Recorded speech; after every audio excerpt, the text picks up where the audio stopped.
साथ में वृंदावन आए और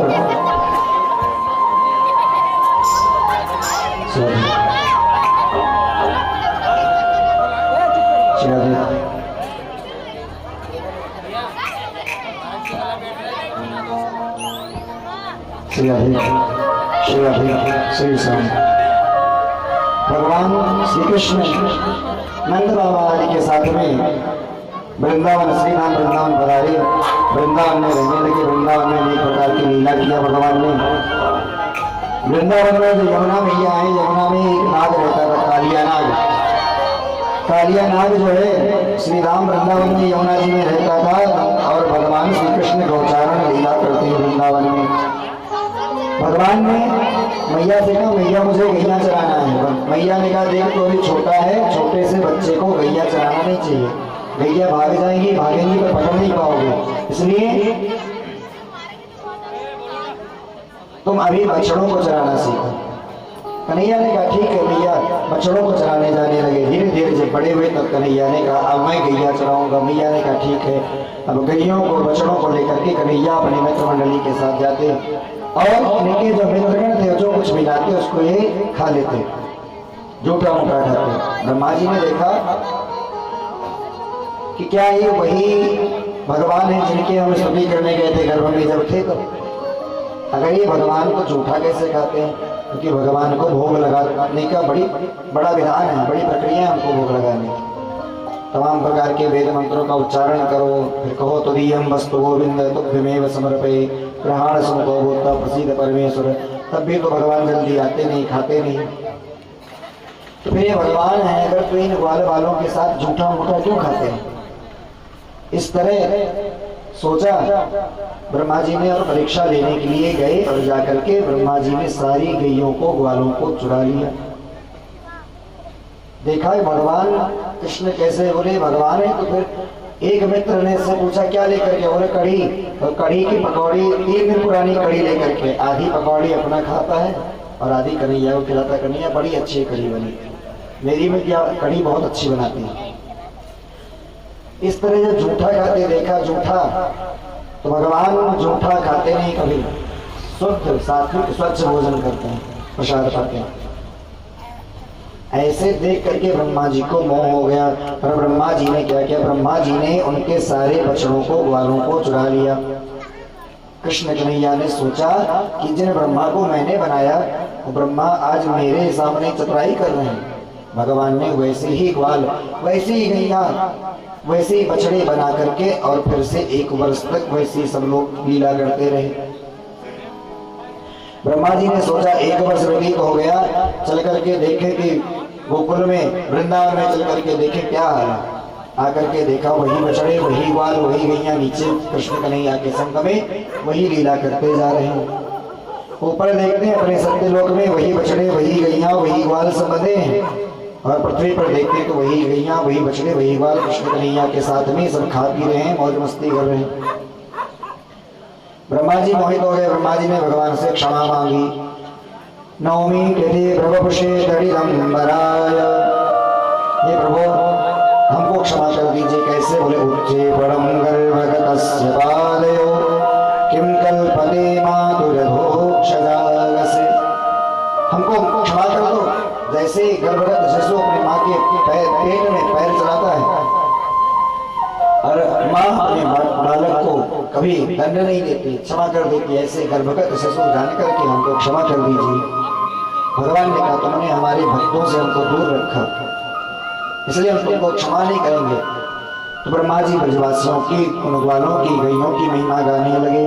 अहो भाग्यम नंद गोप ब्रजौकसाम यनमित्रम परमानंदम पूर्णम ब्रह्म सनातनम।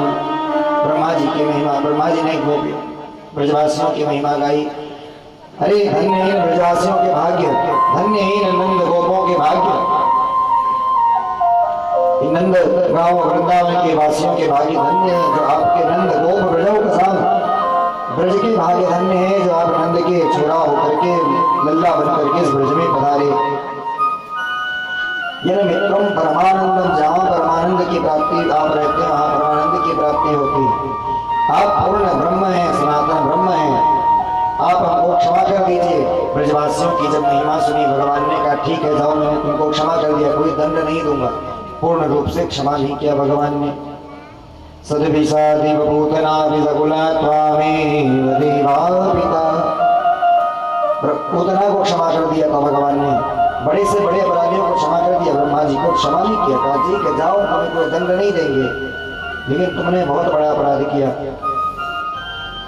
इस प्रकार ब्रह्मा जी ने सुना, कहा ठीक है प्रभु आप मुझे कोई दंड नहीं दे रहे, एक बार कह दीजिए। भगवान ने कहा ठीक है जाओ अपना कार्य करो तुम। ब्रह्मा जी चले गए। कैसे गए? नित्य विष्णुय भूमानं त्रिः परिक्रम्य पादयोः तत्त्वाभीष्टं जगद्धाता स्वधाम प्रत्यपद्यत। तीन परिक्रमा करके भूमानं त्रिपरिक्रम्य, भगवान की, ब्रजवासियों की, वृंदावन की तीन परिक्रमा करके तब ब्रह्मा जी अपने धाम को प्रणाम करके भगवान को चले गए। इस प्रकार ब्रह्मा जी के मोह को तोड़ा भगवान ने, ब्रह्मा जी के अहंकार को तोड़ा। वृंदावन में भी धेनुकासुर का भगवान ने उद्धार किया, तालवन में धेनुकासुर का उद्धार किया। और यमुना जी में जो कालिया नाग बैठा था, जिस यमुना का जल पीने से गैया मरने लगी, नंद बाबा ने कहा देखो हम इस वृंदावन को छोड़ करके अन्यत्र चले जाएंगे, क्योंकि जब हमारे पास गैया नहीं रहेगी तो फिर हम कैसे रहेंगे, गैयों के बिना हम कहीं नहीं रह पाएंगे, इसलिए इसको भी छोड़ देंगे। क्यों छोड़ेंगे? कारण कि यमुना में कालिया नाग के विष से सारा जल विषैला हो गया, और जैसे कोई गैया उस जल को पीती वो मर जाती। भगवान ने चुपके से सुना कि ये तो नंद बाबा वृंदावन को छोड़ने की बात कर रहे हैं, और इस वृंदावन को छोड़ करके मैं एक कदम बाहर नहीं जाना चाहता। कन्हैया ने विचार कर लिया कि कालिया नाग को भगाना है। अपने मित्र मंडली के साथ में गए यमुना जी के तट पर और कंदुक क्रीड़ा करने लगे, गेंद खेलने लगे, और इतनी जोर से भगवान ने गेंद फेंक करके बहाई, हारी की जा करके किसी के हाथ में लग करके यमुना जी के बीचों बीच में गिर पड़ी। अब गेंद के गिरते ही ऐसी मति भगवान ने कर दिया कन्हैया ने श्रीदामा जी की, कि श्रीदामा जी जितने अत्यंत प्रिय सखा थे, उन्होंने कन्हैया के प्राणों के विषय में नहीं सोचा। उन्होंने कहा मुझे वही गेंद चाहिए जो मेरी गेंद थी, मेरे पिता ने बड़ी मुश्किल से बना करके एक गेंद दिया था, वो भी तुमने जल में डाल दिया। कन्हैया ने कहा देखो मित्र, मैं तुम्हें ऐसी हजारों गेंदें बनवा दूंगा अपने बाबा से कह करके। उन्होंने कहा नहीं नहीं मुझे यही गेंद चाहिए। ठीक है। कन्हैया ने जाकर के कदम के वृक्ष पर चढ़ करके और उस यमुना जी में छलांग लगा दी। सबने जाकर के ग्वालों ने नंद बाबा यशोदा मैया को बताया। यशोदा मैया नंद बाबा इत्यादि आए यमुना के तट पर। यशोदा मैया मूर्छित हो गई, रोने लगे, सब ग्वाल वाल सब रोने लगे कि कन्हैया अब नहीं बचने वाले। जिस जल को पीने से गैया नहीं बचती, कन्हैया उस जल में कूदने से बचेंगे कैसे। अंदर पहुंचे सुखदेव जी महाराज कहते हैं विलोक्य दूषितां कृष्णां कृष्णः कृष्णाहिना विभो तस्या विशुद्धिमन्वीक्षं सर्वं तमद्वास्तमोदवासय। कृष्ण कन्हैया गए इसलिए कि कृष्णा यानी यमुना जी जो है उनका जल जो दूषित है, किसकी वजह से? कृष्णा बोले काले काले कालिया नाग की वजह से। तो विलोक के दूषिताम दूषित कर रखा है किसने? कृष्णा कृष्णा कृष्णा हिना विभो। भगवान श्री कृष्ण उस कृष्ण को मारने के लिए और मार करके कृष्ण को दूषित जल को बचाने के लिए यमुना में कूदे। तीनों को कृष्ण कहा गया। यमुना जी का जल कैसा है? यमुना जी तो काली काली, काला काला जल है। यमुना मैया का जल काला है, तो यमुना भी काली। कृष्ण कन्हैया का नाम भी कृष्ण और सावने काले, और कालिया को भी काला को कृष्ण कहते हैं। कृष्ण जो है इसका अर्थ है काला, तो कालिया नाग भी काला है। तो उसको मारने के लिए भगवान गए। भगवान ने जाकर के जब अंदर पहुंचे नाग के पास, नाग पत्नियां बोलने लगी आबाल वृद्ध वनिताः सर्वे नवशोषतया। भगवान ने जाकर के कहा अंदर नागपत्नियों से कि देखो ये दुष्ट है, इसने हमारी वृंदावन में इस जल को दूषित कर रखा है, सारी गैया जल पी करके मर जाती हैं। नंद बाबा आज इस धाम को छोड़ना चाहते हैं और मैं इस धाम को कभी छोड़ना नहीं चाहता। इसलिए ऐसा करो तुम यहाँ से चले जाओ। नागपत्नियों ने देखा कि ये छोटा सा बालक आया है, उन्होंने सोचा कि ऐसा ना हो नाग देवता जब जागे तो इनको कोई कष्ट नहीं। नाग ने ऐसे भयंकर विष छोड़ा कि भगवान का सारा शरीर नीला पड़ गया, श्यामल रंग के हो गए। बोले श्याम सुंदर भगवान की, श्यामल शरीर हो गया भगवान का। नाग के ऊपर भगवान ने नाग को डांटा, नाग को समझाया। कालिया नाग ने कहा ठीक है प्रभु हम जाते हैं, और फड़ पर उसके नृत्य करने लगे भगवान। कालिया नाग के फड़ पर भयंकर नृत्य करने लगे भगवान। और नागपत्नियां भगवान से क्षमा मांगने लगी। न्यायो हि तन्नादजल विशेषमिन् स्तवावताराखल निग्रहाय। हे प्रभु ये दुष्ट है, इसने इस जल को दूषित किया, लेकिन इसको ये नहीं पता था कि गैया जल पिएंगी तो मर जाएंगी। क्षमा कर दीजिए अभी तक का जितना अपराध था। और भगवान ने तच्चित्र दांडव विरूपण फणात्पत्रम रक्तम मुखैर्भवन्नभवन्नगा, ऐसे उसके मस्तक पर सिर पर चढ़ करके नृत्य किया कि मुख से रक्त निकलने लगा। और नाग ने स्तुति की भगवान की। नाम पृष्ठम न च सार्वभौमं न पारमेष्ठ्यं न रसाधिपत्यं न योग सिद्धि न पुनर्भवं वा वाञ्छन्ति यत् पादरजः प्रपन्नाः। प्रभु को क्षमा कर दीजिए, मैं कुछ भी नहीं चाहता, ऐसी कृपा कीजिए, ऐसी भक्ति दीजिए कि सदा आपके चरणों की सेवा, सदा आपके चरणों का स्मरण करता रहूं। ये कह करके नाग जो है उस स्थान को, यमुना जी को छोड़ करके कालिया नाग दूसरे स्थान को चला गया। इस प्रकार कालिया नाग के मर्दन की कथा सुनाई। बोले कालिया मर्दन भगवान की। अब एक बार वृंदावन में दावानल कुंड है, वहां पर एक कुंड बना होगा। तो दावानल कुंड में एक बार अग्नि बहुत भयंकर लगी।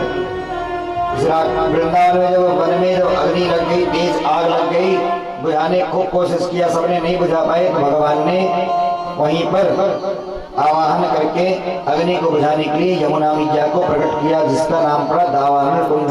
उसमें से जल ले करके विश्वासियों ने अग्नि को बुझाया, अग्नि को शांत किया। इस प्रकार दावानल की कथा सुनाई। और इसके पश्चात वेणु गीत की कथा आती है। वर्षा विगत शरद ऋतु आई, शरद ऋतु जब आई वर्षा के पश्चात, तो बढ़िया सुंदर सुंदर जल एकदम सब निर्मल हो गया। इत्थं शरद स्वच्छ जलम पदमाकर सुगंधिना निविशद वायुना वातम सगो गोपालकोच्युतः। और भगवान ने सुंदर सुंदर बांसुरी बजाई, इतनी मधुर मुरली भगवान ने बजाई कि भगवान की मुरली को सुन करके, और भगवान जब मुरली बजाते हैं कितने सुंदर लगते हैं। सुदेव जी महाराज के अपने राजन परीक्षित भगवान का बड़ा ही सुंदर स्वरूप कैसे है। बरहा पीडम नटवर वपो कर्णयो कर्णिकारम विभ्रदवासा कनक कपिशम वैजयंतीं चमारा रंध्रान वेणो रधर सुदया पूरयन गोप वृंदैर वृंदारण्यम सुपदनमणं प्राविशद गीत कीर्ति। भगवान बड़े सुंदर लगते हैं कैसे। बरहा पीडम नटवर वपुः, बोले जब टेढ़े मेढ़े होकर के खड़े होते हैं सजते हैं कैसे, बोले नट के समान, दूल्हे के समान सजते हैं हमेशा। भगवान भी सजते, कृष्ण कन्हैया खूब सजते हैं, खूब सज धज करके फिर कहीं जाते हैं। और कैसे सुंदर लगते हैं। बोले तब ज्यादा सुंदरता उनकी तब बढ़ती जब कर्णयो कर्णिकारम, अपने दाहिने और बाएं दोनों कानों में कनेर का पुष्प लगा लेते हैं, बड़े सुंदर लगते हैं। विभ्रद भाषा कनक कपिशम, सोने की स्वर्ण की माला, बैजन की माला धारण करते हैं गले में। और अभी तो इनकी थोड़ी सी सुंदरता है, और जब सबसे ज्यादा सुंदरता बढ़ती महाराज जब रंध्रान वेणु रधर सुदया, अपने अधर मधुर पर ये बंसी को ठहराते हैं और बढ़िया सुंदर सुंदर उसकी बंसी की रंध्र में फूंक मार करके बंसी को बजाते हैं, बड़े सुंदर लगते हैं। और जब इनकी बंसी बजती है तो वृंदारण्यम सुपदनमणं प्राविशद गीत कीर्ति, जब इनकी बंसी बजती है तो इत वेणु राम राजन सर्वभूत मनोहरम, सभी के मन को मोह लेती, सबके चित्त को मोह लेती। इतनी सुंदर भगवान की बंसी बजती है। भगवान ने जब बंसी बजाई, सारी गोपियां सारे काम धाम को छोड़ करके दौड़ती भागती आई, आकर के भगवान के पास खड़ी हो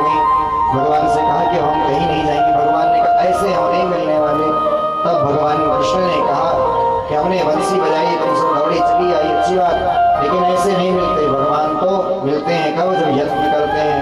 कह दिया जाओ आप सब कात्यायनी मैया की उपासना करो। कात्यायनी मैया की उपासना किया। कात्यायनी मंत्र का गोपियों ने खूब जप किया। कात्यायनी महामाये महायोगिन्यधीश्वरी नंद गोप सुतन देवी पदिम में गुरुते नमः। कैसे हैं बोले? कात्यायनी मैया से कहती हैं, हे कात्यायनी मैया, हे योगियों के हृदय में विराजमान रहने वाली मैया, आप हमारे पर कृपा करो, जिससे हमको नंद गोप सुतम, बोले नंद गोप भगवान श्री नंद कृष्ण मिले, नंद के पुत्र कृष्ण हम सबको वर्ण करें, हमको मिले। पति में कुरुते नमः, कृष्ण के जैसा पति कृष्ण को हमारा पति बनने का आशीर्वाद दो। जो भी कन्या जिसका विवाह नहीं हो रहा हो, विलंब हो रहा विवाह में, अथवा जो कन्या चाहती है कि उसके मन का सुंदर श्लोक दीर्घायु प्राप्त करें, तो प्रत्येक कन्या को चाहिए कि इस मंत्र का जप करना चाहिए। बीज मंत्र के संग में इस मंत्र का जप करना चाहिए। ओम क्लीं कात्यायनी महामाये महायोगिन्यधीश्वरी नंद गोप सुतन देवी पदिम में गुरुते नमः। क्लीं ओम, इस मंत्र का जप प्रत्येक कन्या को करना चाहिए, जिससे सुंदर श्लोक दीर्घायु वर मिलता है। इस मंत्र को जप किया गोपियों ने, खूब सुंदर तरीके से जप किया और भगवान की स्तुति करती हैं गोपियां। श्याम सुंदर तेरा श्या करवाम तवोदितम प्रभु। माता से कहती हैं, हमको श्याम सुंदर की कन्हैया की दासी बना दो, हमको उन्हीं के पास रहना है। ऐसे कात्यायनी मैया से उपासना करती, बोले कात्यायनी मैया की जय हो। और इसके पश्चात गोवर्धन पूजा की कथा आती है। एक दिन भगवान श्री कृष्ण जब प्रातः काल जागे तो देखा कि आज माता जी नहीं है, बाबा भी नहीं है, बिस्तर पर अकेले कन्हैया है। और नासिका में सुगंधी आने लगी, सुंदर सुंदर बढ़िया पकवानों की। अच्छे व्यंजन जब बनते हैं ना, मालपुआ पकौड़ी पूरी कुछ बनते हैं ना, प्रातः काल जब जागो और बढ़िया बढ़िया पकौड़ी की सुगंधी आ जाए तो नींद भाग जाती है अपने आप, चलो चल करके पकौड़ी खाने। कन्हैया जागे, देखा कि आज सवेरे सवेरे से पकवान बनना शुरू हो गए। आज मैया ने मुझे जगाया नहीं, मुझे नहलाया नहीं, सीधे पकवान बनाने में जो कोई कारण क्या है? वे और जाकर के माता से पूछा कि मैया ये आज आप किस लिए इतने प्रातः काल से बनाना प्रारंभ कर दिए पकवान? मैया ने कहा, देखो एक जो देवताओं के राजा हैं इंद्र, उनकी पूजा होती है, उनकी पूजा करना है आज हम सबको। सब ब्रजवासी मिलकर के 56 भोग लगाएंगे देवराज इंद्र को, उनका पूजन करेंगे। तो मैया से पूछा, मैया ये बताओ काहे के लिए पूजा करोगे? पूजा करके क्या मिलेगा इससे? तो कहा हम पकवान बना रहे हैं, तुम जा करके अपने बाबा से पूछो। कन्हैया जब बोलने लगते थे तो बहुत पूछते थे, बार बार प्रश्न करते थे। अब मैया को डिस्टर्ब हो रहा था, विघ्न आ रहा था कि बनाएं कि इनसे बातें करें। मैया ने कहा, जाओ पिताजी तुम्हारे बाबा जो हैं पूजन कर रहे हैं, उनसे पूछो, वो बताएंगे पूरी बात, उनको पता भी है क्यों पूजा होती है, हम तो पकवान बनाना जानते हैं। कन्हैया ने कहा ठीक है, पहुंच गए पिता के पास।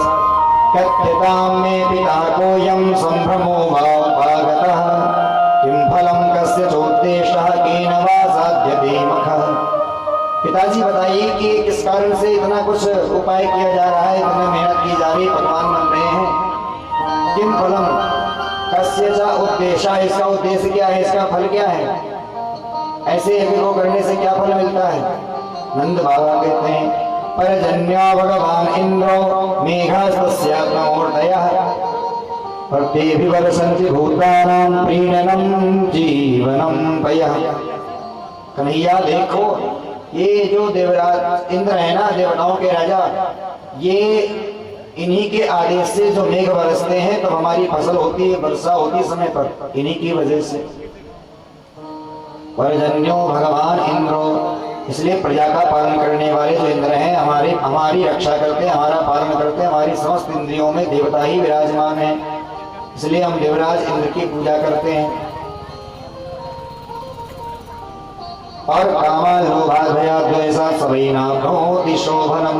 इसलिए उनकी पूजा करते हैं। कन्हैया ने कहा अगर ऐसी बात है कि देवराज इंद्र की पूजा करने भर से वो मेघों से वर्षा करवाएंगे और खेत में फसल आ जाएगी, तो पिताजी अब कल से आपको खेत जाना बंद, ना हल चलाना, ना मेहनत करनी, ना खुद जो है बीज बोना है, सब देवराज इंद्र करेंगे।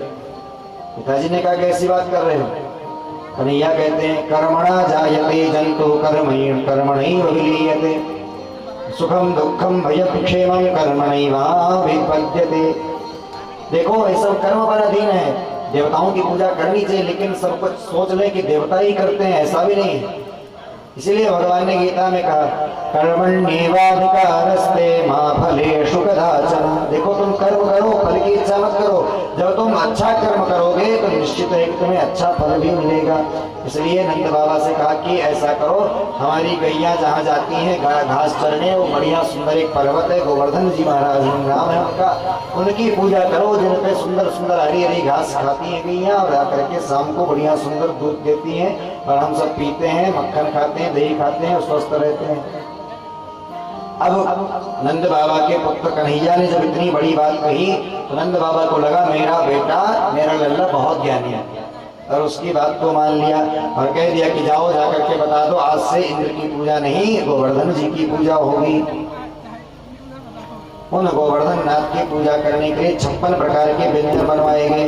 56 प्रकार के व्यंजनों को बनवा करके ले जा करके राधा कुंड श्याम कुंड में सजाया बढ़िया सुंदर तरीके से। और भगवान गोवर्धन नाथ जो है श्री कृष्ण का ही स्वरूप है। कृष्ण कन्हैया से ग्वालों ने कहा कि पहले क्या करना पड़ेगा, इनका पूजन कैसे किया जाता है? बोले इनका पूजन करने का नियम, सबसे पहले इनको स्नान कराओ। अब स्नान कराने का जब प्रकरण बताया, स्नान कराओ, राधा कुंड श्याम कुंड से जल भर भर के ला करके स्नान करा रहे हैं, खूब जल ला करके स्नान करा दिया, लेकिन गोवर्धन नाथ की मूंछ तक गीली ना है भाई। एक वाले ने कहा कन्हैया देख तेरे भगवान जो है ना गोवर्धन नाथ, इनकी मूंछों तक ना गीली, अब इतना जल हम कहाँ से लाएंगे? अचूक उपाय हमको बताओ, तब तो हम जाकर के लाएं जल और उनको स्नान कराएं। कन्हैया ने कहा चिंता मत करो, सब लोग मन से नेत्र बंद करके ध्यान करो, और उसी समय मानसी गंगा प्रकट होगी। बोली मानसी गंगा मैया की। इस मानसी गंगा में स्नान का बहुत फल है। मानसी गंगा में जो स्नान करता है, मन के जितने भी हमारी इच्छा होती है, मन की कामना होती है, सब पूर्ण हो जाती है। मन से स्मरण किया गंगा मैया का, गंगा मैया प्रकट हो गई और गोवर्धन नाथ को स्नान करा दिया। गोवर्धन भगवान को दिव्य स्नान कराया। अब सबने का भोग लगाए तो खाएंगे भी या नहीं खाएंगे? तो भगवान ने कहा सब लोग नेत्र बंद करो, उसके बाद जब हम कहेंगे तब नेत्र खोलना, देखना खूब खा रहे होंगे। अब बड़े बड़े मटकों में, बड़े बड़े बर्तनों में ला करके मीठा, जलेबी, दही, रबड़ी सब कुछ ला करके रख दिया और रख करके भोग लगाना प्रारंभ किया और मंत्र पढ़ा। नाभ्या आसीदंतरिक्षगुं शेष्णो द्यौः समवर्तत तद्भ्यां भो वेद सहस्रोत्रा तथा लोका न कल्पयन्। जैसे वेद के मंत्रों को पढ़ा और नेत्र को बंद किया ब्रजवासियों ने। भगवान श्री कृष्ण ने क्या किया, जैसे श्री कृष्ण थे उसी स्वरूप में दूसरा रूप धारण करके गोवर्धन नाथ के रूप में प्रकट हो गए। बोले गोवर्धन नाथ भगवान की। और गोवर्धन नाथ को भोग लगाया। अब गोवर्धन नाथ को खिलाने के लिए लेकर के आ रहे हैं, बड़े बड़े बर्तनों में पूड़ी आ रही है, एक बार में पूड़ी समाप्त, जलेबी समाप्त, रबड़ी समाप्त, मक्खन समाप्त, खाते जा रहे हैं, खाते जा रहे हैं। एक वाले ने कहा कन्हैया तेरा भगवान कितने दिन से भूखा है? तो कहा भूखे नहीं है, हमारी गैयों को इतनी अच्छी अच्छी घास देते हैं हरी हरी, तो ये अगर इतना खा रहे हैं क्या दिक्कत है, खूब खिलाओ इनको। और गोवर्धन नाथ ने खाना प्रारंभ किया। भक्तों ने बड़ा सुंदर भगवान की स्तुति गाई, ब्रजवासियों ने भी गोवर्धन नाथ की स्तुति गाई।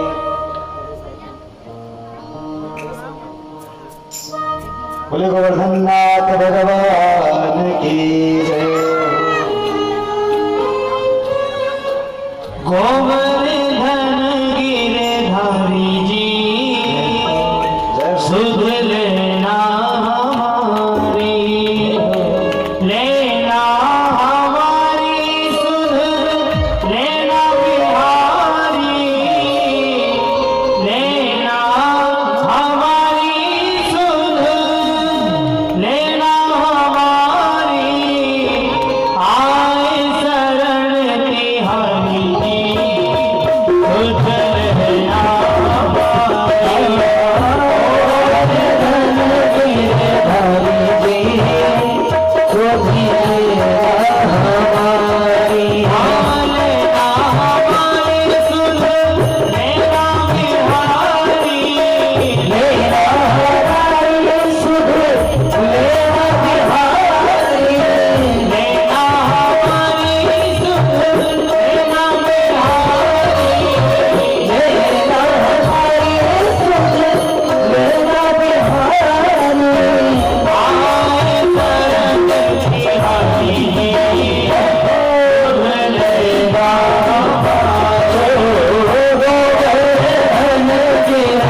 की पूजा किया सबने, ग्वाल वालों ने मिलकर के। देवराज इंद्र अत्यंत क्रोधित भये और देवराज इंद्र ने भयंकर वृष्टि करी वृंदावन में।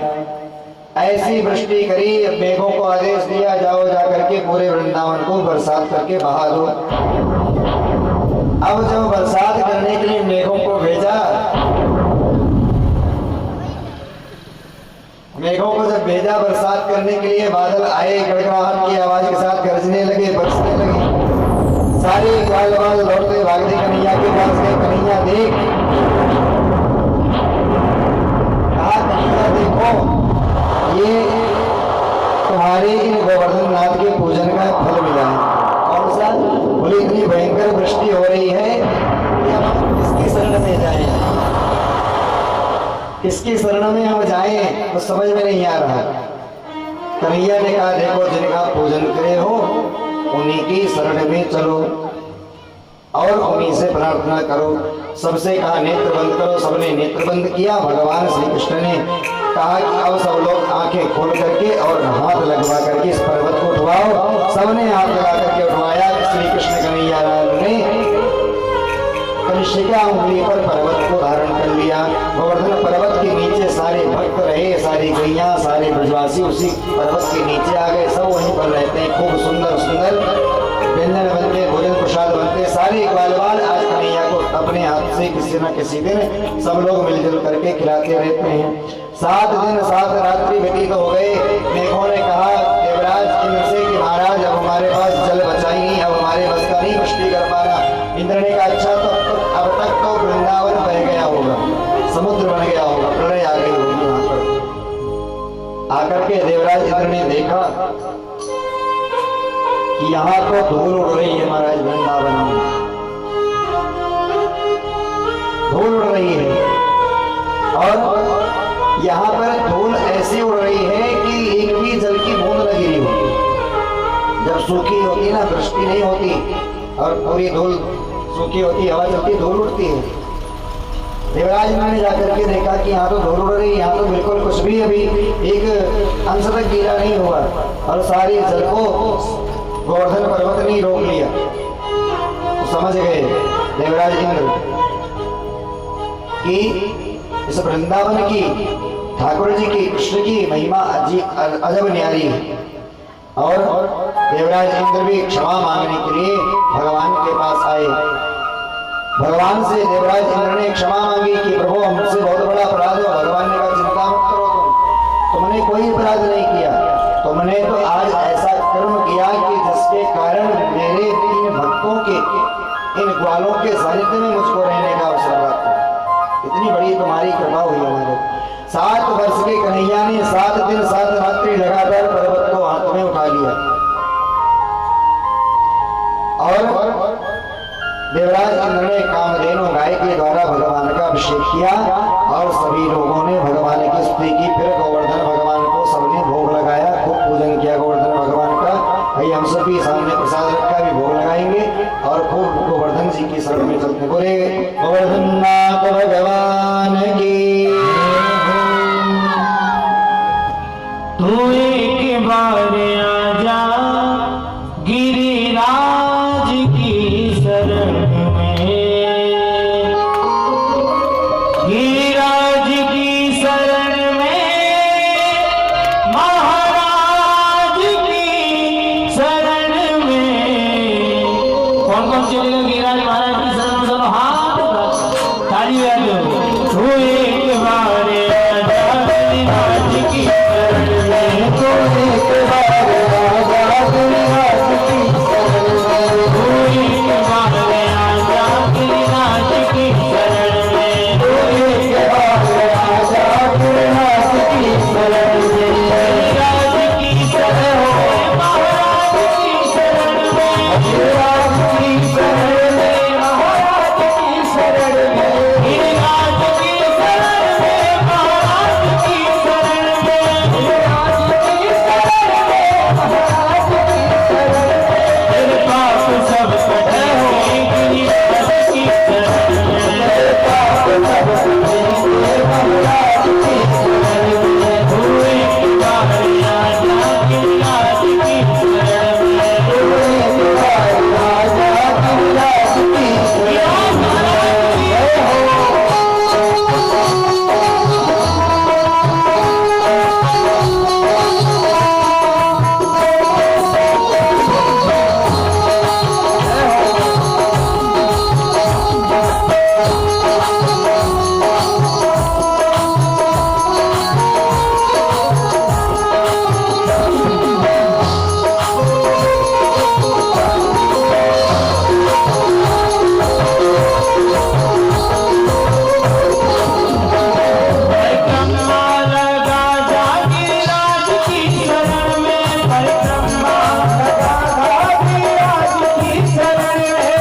अच्छी बात है। देखिए आज गोवर्धन नाथ के 56 भोग की कथा आप सबने सुनी।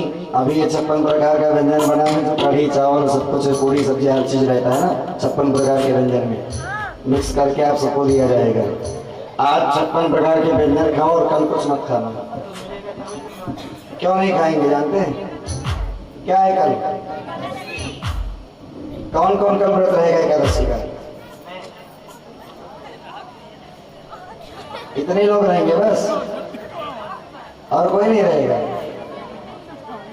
एकादशी का व्रत जिनको प्रारंभ करना हो कर सकते हैं। बहुत से लोग प्रश्न करते हैं, पूछते हैं कि एकादशी का व्रत कब प्रारंभ करेंगे, और जिन्होंने गुरु मंत्र लिया है वो प्रारंभ करें, एकादशी का व्रत करें या ना करें।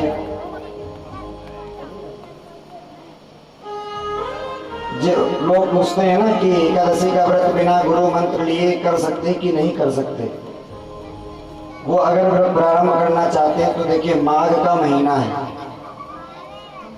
शुक्ल पक्ष और भीष्म एकादशी। भीष्म का अर्थ होता है प्रतिज्ञा, तो कोई संकल्प लेना, प्रतिज्ञा करनी, कल से करना है।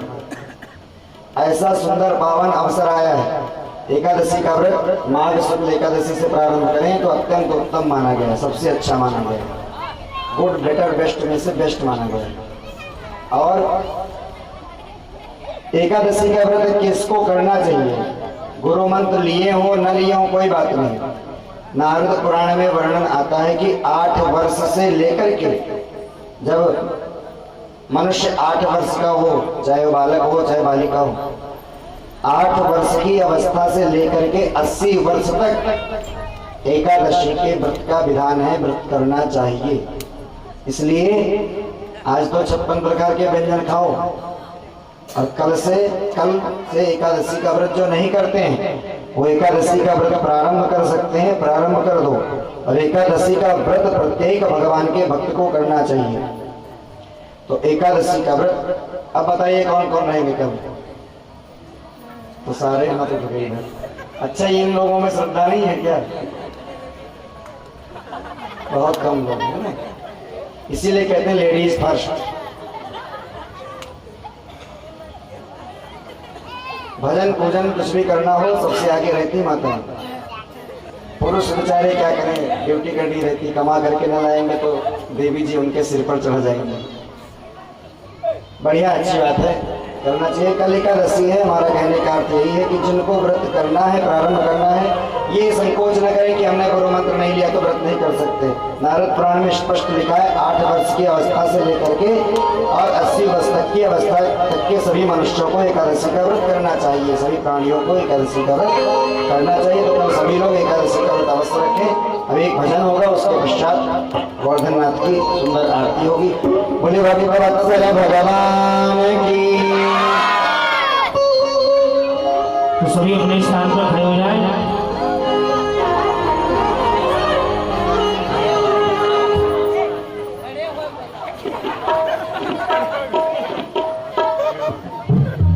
गोवर्धन कौन कौन चलेगा? जरा दोनों हाथ उठाए, ताली बजाते हुए।